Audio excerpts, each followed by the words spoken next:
Sir Telangana రాష్ట్రం వస్తుంది అన్న నమ్మకం మీకున్నదా? ఇది ఎందుకో కానీ 2001 తర్వాత నుంచి కొంచెం క్రమక్రమంగా నమ్మకం పెరుగుతూ వచ్చింది. అంతకుముందు సరే ఇది ఇప్పట్లో సాధ్యమయ్యేనా అనే అభిప్రాయం ఉండేది.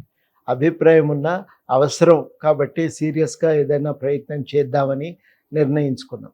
అప్పుడు ఇక ఎక్కడ పోయినా మీటింగులు ఎక్కడ జరిగినా వెళ్ళేది, మాట్లాడేది, ఒక భావవ్యాప్తి, ఆర్టికల్స్ రాయటము, ఇవి సీరియస్గా కొనసాగించినాం. కారణం ఏంటంటే రైతుల ఆత్మహత్యల తర్వాత నాకు ఉన్న అభిప్రాయం మారింది.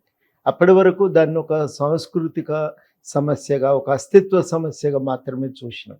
అస్తిత్వ సమస్య లేదని కాదు, కానీ ఆ అస్తిత్వానికి ప్రమాదం అనేది ఆర్థిక దోపిడీ వల్ల తలెత్తిందనేది అర్థం చేసుకోవటానికి 1996 దాటినాకనే అభిప్రాయం ఏర్పడింది.